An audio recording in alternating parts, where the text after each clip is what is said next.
Halo semuanya, kenalin nama aku Kirei. Kireina. Bisa dipanggil Kirei atau Kireina, boleh Kiki, oke. Aku saat ini aku punya sakit yang bernama semacam duplikasi kromosom gitu.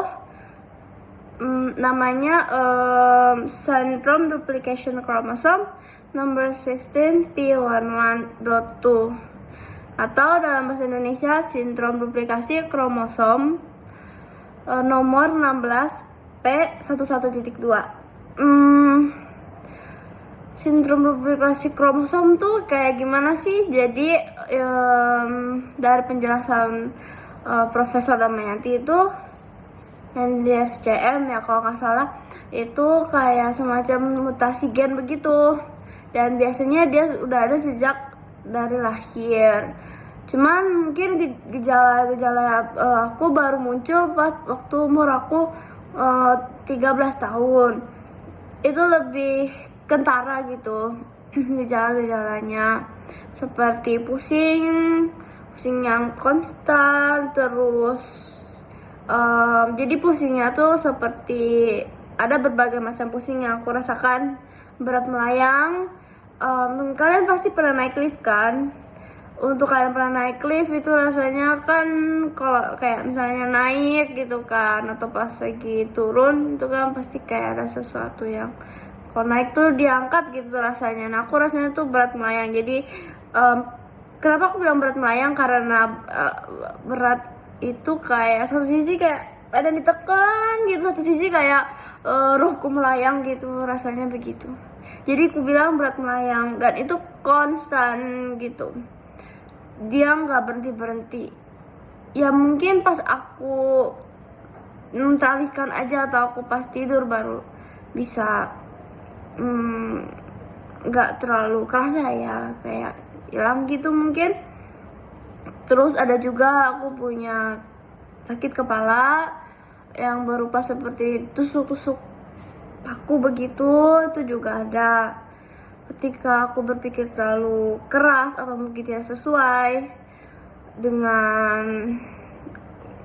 kemampuan otakku, maka akan kepalaku seperti terasa tusuk-tusuk paku. Terutama begitupun dengan suara, aku bisa terganggu juga, seperti suara berbagai macam suara, baik itu suara orang banyak, kerumunan, suara masjid azan yang tidak enak toanya, suara potong rumput, bahkan bisa sampai suara mesin generator seperti itu. Aku sangat sensitif. Jadi aku ini punya rasa sakit di kaki juga. Nah, namanya aku bilangnya itu ngilu ya. Rasa sakitnya ngilu kayak ditusuk-tusuk es. Kenapa aku bilang rasanya kayak ditusuk-tusuk es? Karena pada saat aku di Siloam Balikpapan atau aku di fisioterapi, saat itu aku baru tahu ketika ada fisioterapi yang menggunakan es, di situ rasa sakitku bertambah berkali-kali lipat, dan di situ aku baru sadar bahwa rasa sakitku menyerupai sangat mirip seperti itu. Jadi aku bilang rasa sakitku yaitu kaki ngilu seperti ditusuk-tusuk es, dan itu intensitasnya bisa bertambah. Nah, intensitas itu tuh ukuran rasa sakit bisa dari 0 sampai 10 kalau dalam dunia medis. Nah, kalau 0 berarti tidak terasa sakit sama sekali, 10 itu sakit sekali. Nah, kalau itu juga dia bisa merambat biasanya dari telapak kaki sampai punggung kaki, sampai ke lutut, ke paha, sampai bisa ke tangan, juga sampai akhirnya ke otak. Di otak, kalau sudah ke kepala, aku akan sakit kepala, akhirnya kejang, dan juga bisa berhalusinasi seperti mungkin orang yang schizophrenia begitu. Aku pernah mengalami seperti itu di tahun-tahun lalu, sekitar tahun 2022 atau 2021 mungkin, 2023 ya, 2022 lah. ya sekitar tahun-tahun segitu. Aku juga agak lupa-lupa ingat karena aku memiliki yang namanya lost memory atau lupa ingatan. Kalian tahu film Finding Nemo kan? Ada karakter yang namanya Dory tuh. Dia itu kan suka lupa-lupa tuh, kayak dia bilang keep swimming, keep swimming, keep swimming. Dia itu kan suka gampang lupa. Nah, aku seperti itu. Jadi memorinya singkat-singkat gitu. Bahkan aku juga ada di mana saat aku berubah-berubah usia. Ini berbeda dengan perubahan kepribadian loh ya. Jadi begini semuanya. Apa yang aku alami, gejala yang aku alami ini secara psikologis berbeda dengan perubahan kepribadian. Kalau kalian pernah nonton film drama Korea Kill Me Heal Me, itu berbeda lagi. Kalau di situ, aktor Jisung di situ dia memainkan peran yang sekitar ada 8 atau 9, aku lupa. Ya, kepribadian yang berbeda karena dari traumanya. Itu berdasarkan dari traumanya sehingga memunculkan pribadi-pribadi yang berbeda. Sedangkan aku ini bukan. Aku ini jadi seperti semacam entah mungkin dari sakitku atau mungkin semacam pelindungan dari diriku sendiri ketika aku sudah tidak tahan dengan rasa sakit yang aku alami, sehingga itu yang memicu dalam otakku kayak pindah lorong waktu. Aku nyebutnya begitu. Aku dengan ibuku menyebutnya seperti pindah lorong waktu gitu. Misalnya aku kan usianya 18 tahun kan aslinya. Maksudnya tahun inilah 19 tahun. Tapi jadinya bisa jadi 5 tahun, anak yang 10 tahun, 12 tahun mungkin, bahkan 30 tahun. Bahkan aku pernah sampai jadi 60 tahun. Itu mengapa? Itu karena mungkin disebabkan oleh ada otakku gitu ya, ada semacam konslet gitu. Kalau dokter Sylvie di PON bilangnya gitu, semacam konslet gitu loh. Ada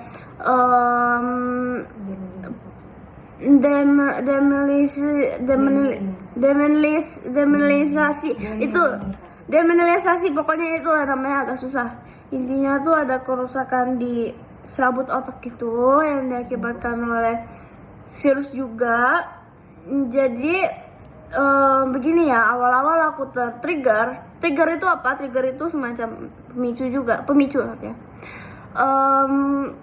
yang membuat aku jadi semakin muncul gejala-gejala itu dan mungkin aku terserang virus. Ada salah satunya itu adalah tai kucing. Ya, saat itu ketika sudah mendekati bulan-bulannya COVID, itu kan sekolah sudah mulai online di rumah. Jadi banyak kucing-kucing yang di atas genteng. Genteng aku tuh kan sebagian ada kayak ventilasi kacanya gitu ya, jadi bisa kelihatan. Dan juga di depan rumah itu sering sekali. Nah, dari situlah kemungkinan aku kena virus rubella itu. Di situ ada rubella, torch, dan CMV.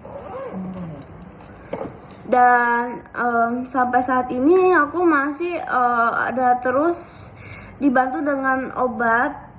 Aku ada jam untuk minum obat setiap jamnya.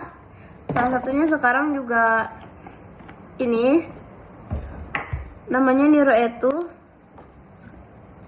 Ini aku minum sekitar 2 kali 3 sehari. Ini untuk memperbaiki serabut syaraf di otak ya.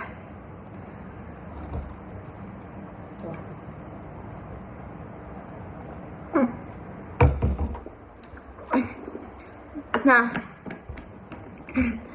menurutku Niroetu ini cukup membantu aku ya. Jadi ada semacam perbaikan ya.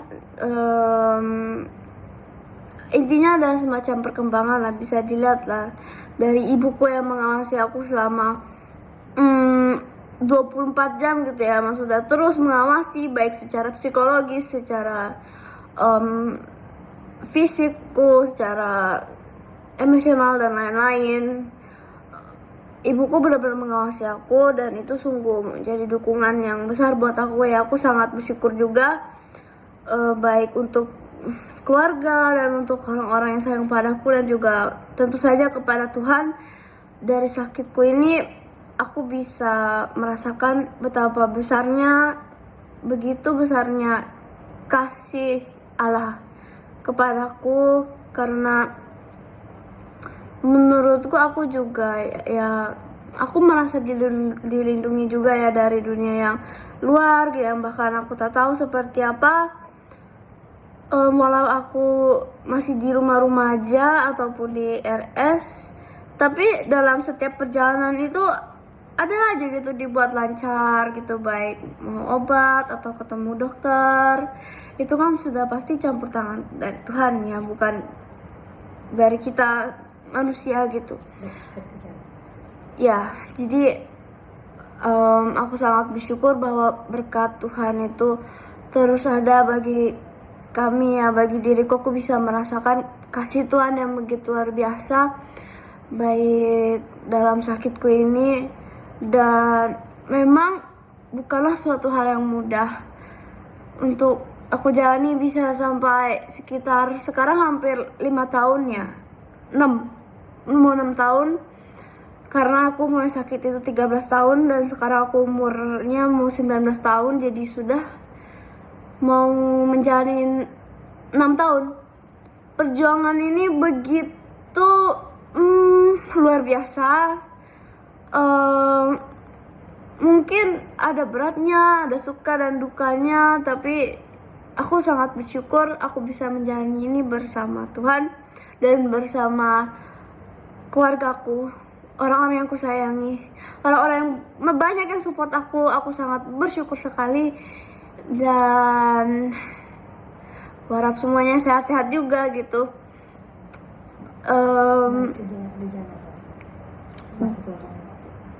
Jadi beberapa hari juga aku baru mulai memasuki masa menstruasi lagi, yaitu masa subur, dimana aku haid, dan itu bisa dibilang masa-masa terlemahku ya, karena itu masa-masa yang menyakitkan, cukup menyakitkan, karena itu rasanya sangat tidak karuan. Kepalaku pusing, kakiku ngilu, sakit, tanganku juga kadang sakit, seperti infusan bengkak begitu. Perutku juga sakit, tidak nyaman, pusing, agak sakit kepala, pikiranku juga kadang agak mandet. Jadi kayak bingung gitu mau berpikir seperti apa, melakukan apa gitu. Dan gimana ya, jujur saat ini aja aku mau ngomong juga masih agak bingung mau ngomong apa. Kadang mood aku juga bisa terbawa gitu, jadi kayak apa ya, kadang hampir ke mood swing gitu. Tapi untungnya aku bisa mulai mengatasinya dengan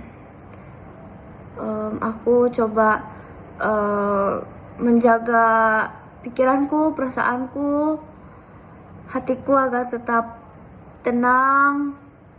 Aku terus minta kepada Tuhan bahwa biarlah hanya ada damai dan sukacita dalam hatiku, serta jiwaku bisa tenang juga. Beberapa bulan ini, apa bulan lalu ya, aku tuh sempat dirawat di Respon, dan itu juga waktu pas masa aku menstruasi juga. Di situ cukup berat juga karena aku mengalami kejang beberapa kali, dan kejang ini agak gimana ya, dokter juga masih mencari tahu gitu ya. Dokter Selvi yang dia respon itu masih mencari tahu kejangnya seperti, kan kalau orang kejang kan ada epilepsi, ada yang bukan ya. Misalnya kalau aku tuh kayak epilepsi gitu, berupa epileptik tapi di tengah-tengah gitu, jadi agak kayak Gimana ya, aku juga bingung jelasinnya karena kayak epilepsi iya, tapi juga nggak terlalu begitu. Jadi kayak gelombangnya nggak yang masuk banget standarnya diagnosa epilepsi gitu. Dan di situ aku dirawat sekitar beberapa belas hari kayak aku lupa. Di situ aku kejang-kejang dan itu cukup buat aku capek. Aku juga sempat agak stres di situ. Aku juga sempat nangis karena itu benar-benar tidak enak. Kadang aku juga lupa juga. Tahu-tahu pas bangun itu perutku sakit, perutku merasa kesakitan. Terus terlebih lagi yang gak enak banget tuh, tiba-tiba pinggul aku rasa encok gitu. Kebayang gak sih aku masih muda tapi udah encok gitu kan? Ya di situ juga aku sempat aku sudah capek, jadi aku ingin berserah kepada Tuhan karena kejangnya sempat gak berhenti juga kata ibu aku. Dan kata ibu aku sempat semacam berpamitan gitu kepada ibuku dan bapakku bahwa aku memutuskan untuk tolong biarin aku pulang ke rumah Bapa di surga. Aku sudah capek, tapi di situ saat aku kejang, aku juga lupa, tapi apa yang aku inget tuh aku lihat rerumputan hijau, terus ada yang menggandeng aku. Sesosok yang menggandeng aku begitu hangat dan begitu besar saya kuasanya, begitu mulia. Dan aku percaya itu Tuhan karena rasanya dia yang paling ngerti aku, dia paling sayang sama aku. Dan biasanya tuh aku nggak bisa lihat cahaya ya. Kalau cahaya tuh biasanya pasti kejang. Di situ cahaya begitu bersinar, tapi juga enak untuk dilihat. Aku berjalan di situ sambil bernegosiasi seperti Tuhan tolong, bahwa aku sudah capek, aku mau pulang saja gitu. Itu baru ibaratnya mungkin pekarangannya aja ya, belum sampai masuk ke surganya gitu, belum. Tapi di situ Tuhan malah bilang belum waktunya. Jadi ibaratnya aku kayak ditolak gitu loh, belum waktunya. Jadi kayak Tuhan berkata kayak aku masih punya misi di dunia ini gitu. Jadi aku masih harus hidup untuk menyelesaikan misi yang diberi Tuhan padaku. Dan saat ini aku masih terus mencari apa misi itu, biar aku bisa lakukan dan aku bisa menyelesaikan misiku, dan nanti bisa suatu saat bisa mati dengan damai dan tenang gitu ya. Jujur sakit ini capek banget loh sebenarnya, dalam baik secara tekanan mental mungkin fisik. Maka aku juga punya kan ada menduplikasi kromosom ya, terkena sebanyak sekitar 492,6 kilo basa panjangnya, dan juga melibatkan 26 gen. Kebayang gak tuh, banyak kan 26 gen. Dan ada 3 gen yang masih resourcesnya tuh masih kayak unknown gitu. Unknown itu kan berarti kayak masih belum diketahui apa pastinya kan. Jadi tuh ya rasanya tuh kadang apa ya, kayak aku udah jatuh bangkit lagi, jatuh bangkit lagi. Udah ibarat kayak film vampir sama zombie sama setengah manusia serigala gitu loh. Tapi ya yang membuat aku kuat yaitu salah satunya ya aku baca firman Tuhan itu menguatkanku. Dan juga intinya Tuhan berperan besar dalam kehidupanku. Aku semakin aku bisa membangun relation gitu, hubungan dengan Tuhan. Dan itu suatu hal yang spesial buat aku. Selain dengan keluarga ya, itu yang menyatukan kita juga sebagai satu keluarga. Dengan perjuangan ini, karena bukan hal yang mudah, aku punya adik perempuan tapi kita harus terpisah karena bapakku dan adikku, ada mbakku juga kayatin dia balik papan, aku dan ibuku dengan mbakku di Bogor. Gak kebayangkan kita harus terpisah gitu sama keluarga gitu ya. Kadang aku juga bisa lupa sama adikku ketika aku umur 5 tahun, berusia 10 tahun atau pertama 5 tahun lah. Kan saat itu aku belum punya adik. Jadi saat itu aku melupakan adikku. Bahkan aku kadang ngarang-ngarang aja kalau ditanya namanya siapa, aku kadang jawab namanya Logia Mochi Parapat. Kata ibuku seperti itu. Padahal nama aslinya itu Frandi Logia Matanya.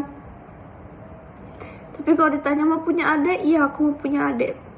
Padahal aslinya aku udah punya adik. Agak sedih juga ya kadang aku ngelupain adikku gitu kan. Aku juga gak tahu juga ya perasaan adikku kayak gimana. Tapi ya aku meyakin lah dia bisa survive lah. Dia soalnya orangnya kuat banget. Dia mandiri gitu.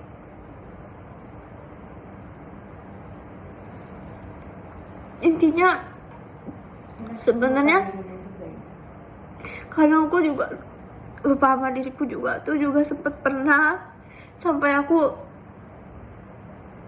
saat itu jadi yang jalan tuh insting aja, kata ibu tuh otak amigdalanya aja yang jalan. Aku lupa sama diriku, jadi aku kayak bertindak liar gitu.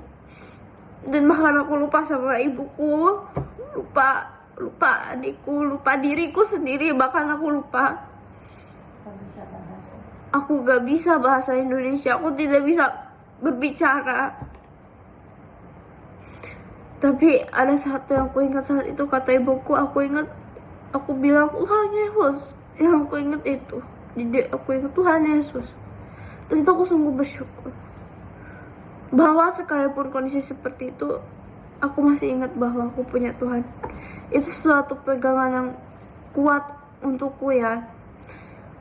Aku sangat bersyukur sekali. Intinya hal yang aku lalui itu banyak dan kompleks.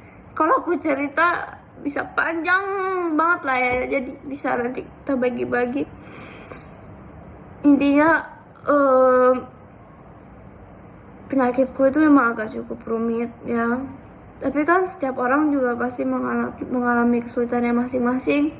Dan mungkin ada yang lebih parah dari aku juga sakitnya, atau mungkin tidak lebih parah. Intinya yakinlah, jika ada semangat untuk berjuang bersama Tuhan, maka yakinlah, jika ada harapan maka kita bisa hidup. Kita bisa berjuang sekalipun itu mungkin tidak mudah, bukanlah suatu hal yang mudah bagi kita. Seorang manusia ini yang kadang kebingungan, bahkan kadang kebingungan arah. Gak cuma sakit aja gitu, kebingungan kita harus mau apa, aku mau apa, aku harus kemana. Kayak aku ini seorang anak muda yang seharusnya, mungkin saat ini aku kuliah, seharusnya aku sudah berada di universitas. Bahkan aku tidak mengalami yang namanya masa SMA. Aku tidak pernah memakai baju warna putih abu. Dan ketika aku melihat anak-anak memakai baju itu, kadang aku senang, tapi satu sisi aku sedih juga. Tapi ya nggak apa lah, udah ya lewatin aja lah ya. Jadi aku homeschooling aku juga ya, aku main musik, mungkin melukis, kadang juga ke fisioterapi, berobat. Homeschooling aku tuh jangan bayangin yang belajar banget gitu ya, karena itu bisa membuat kepalaku sakit, apalagi matematika gitu.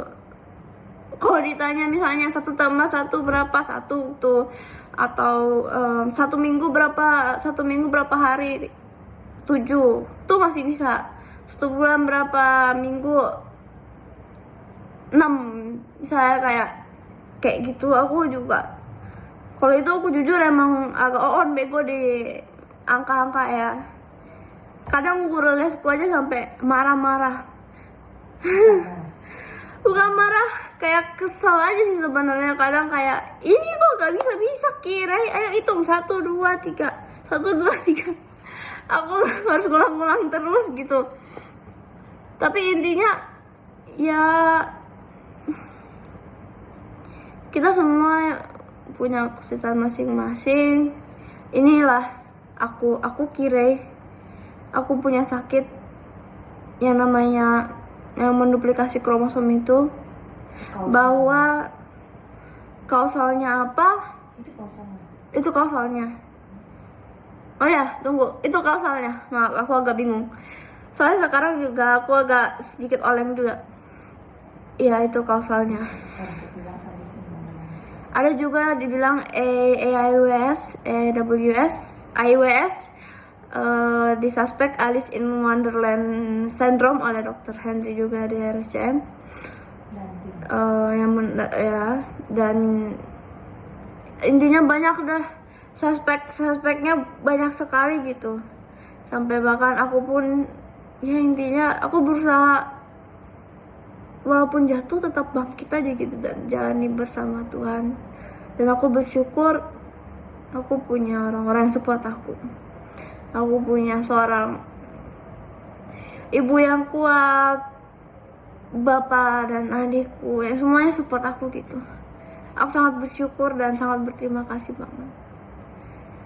Kasih Tuhan itu begitu besar, aku dapat merasakan pemeliharaannya. Benar-benar bisa kelihatan banyak mujizatnya deh. Mujizat itu nggak harus abrakadabra kayak Harry Potter gitu tuh apa. Suatu hal yang kecil tuh itu bisa berupa mujizat kalau kita perhatikan baik-baik. Jadi semoga kasih, sukacita dan damai sejahtera menyertai kita semua. Mari kita berjuang bersama-sama dengan segala macam masalah dalam hidup atau tantangan itu, tantangan kehidupan. Mari kita jalani dengan yakin, dengan iman. Aku mutusin untuk jalan dengan iman. Jadi begitu ceritaku, cerita seorang Kira ini. Dan aku yakin kalian juga pasti punya cerita masing-masing kan. Sekian dan terima kasih, Tuhan memberkati. Bye bye.